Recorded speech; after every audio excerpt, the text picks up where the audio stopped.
welcome back to the Citizen channel. I hope you're all staying safe and well. And one of our regular features, Match Day Programme Watch. That's the away version. We do a little league table as well. And we're going to have a look at Tottenham versus City. Not the greatest game, of course, on the 5th of February 2023. So we're going to have a look through that programme today. So please, if you are new to the channel, if you enjoy what I do, City past, present and forever, like a magazine, vlogs, different little things, lots of different things, a lot of history stuff, a lot of new stuff like this as well, and match reports, etc, etc. Please press that subscribe button, press the bell notifications. Great to have you on board, and please spread the word. If you are pressing buttons or you've already pressed that button, please press it again for that little like button. I'm trying to get between 15 and 20 likes for these City vlogs, so you can help me hit that target. I'll be very appreciative. Right, let's have a look at this one. At the moment, we've still got Wolves at top with the 8 out of 10. And right at the bottom, we've got Saints, the Carabao Cup programme, 6 out of 10. So let's have a look at this Spurs programme. Interesting. Yeah, £4, which is probably the norm. There's some still hanging in there at £3.50, but £4 for 84 pages, so not unusual in that. And this is available from Reach Sports as well, like Cities. So obviously they have the cartel of Reach Sports. They do City, United, Tottenham. I think they do Chelsea as well, and someone else, Liverpool probably. So you can get it from there if you fancy it. And I'll tell you now, yeah, it's not a bad little programme, this one. If you fancy it, £4 plus £1.50 posted packing. So you can still get this. So we'll have a look what's inside it. And from a City point of view, and also just from a football fan's point of view, we got the cover. We got Arno Danjuma on the cover. Of course, he's the main article inside telling you about him if you want to learn about him.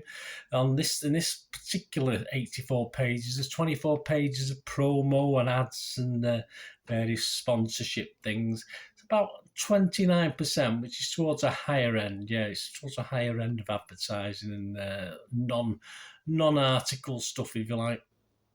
In the specific City section, a basic player profile sort of thing, a bit like City's, very, very plain, but they do have a page which looks at the last game, so they're looking at City 1, Arsenal 0, but it's just basically the team with the subs player. There's no other information. It's just a bit of a filler, if you like. So interesting, but not the greatest as far as information's concerned. Other City stuff, well, obviously the other City stuff involves City and Tottenham, which I always like to see, of course. There's 5, which features 5 goals from a certain Jermaine Defoe. Yes, I wonder what happened to him. All Spurs wins, I noticed, at White Hart Lane. He might not have played in a defeat, I don't know. But 5 goals from Jermaine Defoe at White Hart Lane, with a brief sum up of each game. You got 2-1, a 2-1 win for Spurs in 2005, another 2-1 in 2007, a 2-0 in 2009, another 3-0 in 2009, and a 3-1 in 2013. So interesting, although, as I said, not the greatest for us City fans. A good one, actually, making their debuts is the States players making their debut against City. So it includes, there's 3 guys. Chris Armstrong, he made his debut in a 1-1 back in 2005. This also includes a brief match report and info on the player. Danny Blanchflower in 1954. No, I wasn't there. I was wasn't even a twinkle in the eye in 1954 before you start. So that was a 0-0. Tony Galvin, 1979. Yeah, a City win. There we go. We got us a win on that one, a 3-0 City win. And in total, 14 Spurs players have actually made the debut against Manchester City, and they were all in the top division. So interesting stat. Hotspur history is obviously basically about Tottenham memories with scrapbooks and stuff, but it does a little special on a couple of programmes. So it features programmes from home games for Spurs against City from 1982 and 2009, and gives a little description of what's inside the programmes. Yeah, sounds a bit like up my alley, this Tottenham programme. A lot of stuff I do. Stat pack compares the 2 team stats. Some interesting ones. Points dropped after leading. Spurs only dropped 5 points after leading in a game, so that's probably because it's not got leading in the first place. But City have dropped 9 points from leading in a game. Very interesting.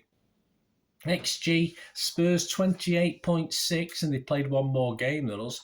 City 40.6. And a good one, yeah, if you watch my the goal thing that they do on my little vlogs, how goals were scored. Tom Huddleston, it analyses a goal by him at the City of Manchester Stadium in 2006. And you can actually, so it shows a map, there'll be a picture up there of it, and you can scan the QR code to watch it on film as well. The Daily is Rob Daly, and his column looks at Harry Kane and his and Spurs' performances in their 3-2 win at the Etihad last year. So a bit too recent, a bit too painful, that one. So there you go. That's the City Spurs stuff. As far as Spurs are concerned, apart from the normal manager stuff, captain stuff, etc., women under 18s, under 23s. Is anything interesting? Well, junior section's there. That's got an interesting little Kane quiz. You might fancy having a go at that. And a word search are always good fun. Interestingly enough, obviously, just looking at the prices, you think of the prices of stuff in London compared to City. I've noticed, obviously, it's based on categories C, B, and A. Obviously, A being the top games like City. So there's a couple of blocks where they're paying £30. Imagine there's not many tickets available in those. They're category C from 30, and the prices go up to the highest, which is 80. This isn't hospitality, this is basic seats. Category B, they go from £43 for the cheapest to £95. And for Category A, which this City game would have been, goes from £52 minimum, so that's a minimum they can pay, to £98. So quite interesting. Spurs on film, yeah, see, I told you, I'm taking all my little things that I do on my little vlogs, City on film, City at the movies, of course. Spurs on film looks, well, yeah, at Gavin and Stacey, which concentrates, of course, on Matthew Horn. We know that other guy's a West Ham fan, isn't he? But Matthew Horn, of course, is a Spurs fan. And if you're looking at all the episodes in the series, he does wear various replica kits and leisure wear. So it sort of highlights some of them and actually tells you a little bit about when it's from. And, it doesn't tell you whether it's still available, I don't think, but it tells you from what year it was and when it came out, that sort of thing. So that was interesting, Spurs on. I like that because it's similar to what I do. There's sadly an obituary piece, a young player, ex-player called Anton Walkes, died on the 19th of January. Of course, it's a little obituary with people who obviously trainers and coaches, etc., and various peers of Anton giving their thoughts on, which is quite sad.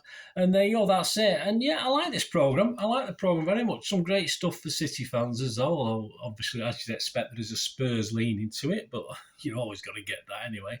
It's not cram-packed with information. It's not small print or anything like that. I mean, obviously, it's just a nice steady read. It took me probably 20-25 minutes to zoom through it, read all the City link things, etc., etc.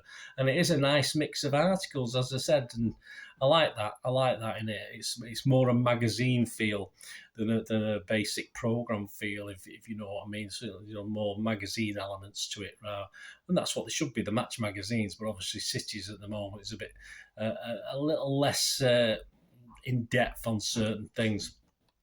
Too many ads, unfortunately. That's one quibble I've got with it for £4.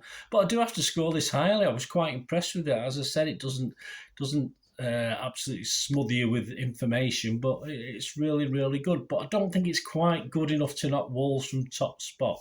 But I am going to give it second spot, and I am just going to score it a 7.5. So it is going to go above West Ham, Leicester, and Newcastle, who were all on 7.5. So I'm going to stick this one into second spot behind Wolves. I think it's a worthy effort, and it was a nice, refreshing, modern sort of version. I like the cleverness of some of the articles. It's not just as simple that you see in most match day programs. They do try to do something a little bit different, so I like that. So well done, Spurs, but not quite good enough to knock Wolves off top spot. But I'll give it 7.5 out of 10. And as I said, this is available from Reach Sport, and I certainly recommend if you haven't got it, you do like collecting odd programs, that this might be one you go out and get. So reachsportshop.com.